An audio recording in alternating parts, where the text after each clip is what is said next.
to koťátko.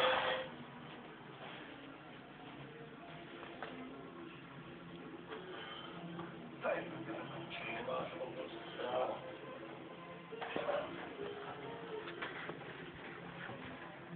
pěkná noc. To je ten nový? No tak já bych poprosil tě, Chris.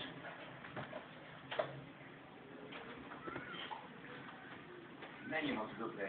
Tentokrát si mluvíš. To pochybuju. Z tohohle starýho chovu, který ti táta nechal, žádný slušný exemplář.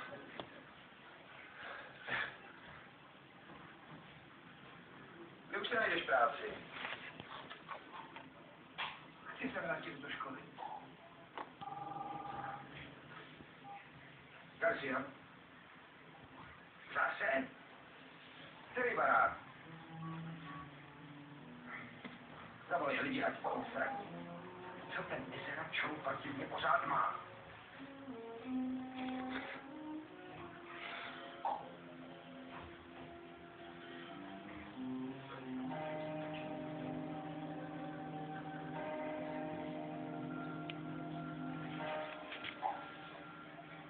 Emina říká, že jste skvělá učitelka. Tohle moc dobrý není. No, taky to začíná. Děkuji, Krejsi. Je to rozhodně dobrý začátek. A chci vám v našem kurzu daří. Paní Tačová, snad budete spokojená, skvěle. Lido, mimochodem, už je to dost dlouho, co to ten kolonní spáchal a já to neuhodlám. Ta povídka se jí bude líbit. Po té tvojí asi těžko. Nech toho.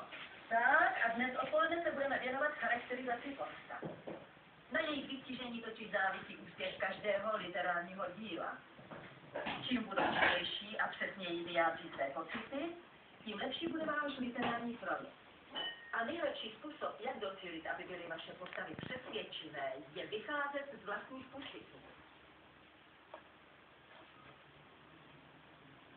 Vaším dalším úkolem tedy bude vytvořit rodinu z 5 jednotlivých postav a popsat, jakým způsobem bude každá z nich reagovat na zjištění, že je 6. člen rodiny připravil o dědictví ve výši $10 milionů. Má někdo dotaz? Může to být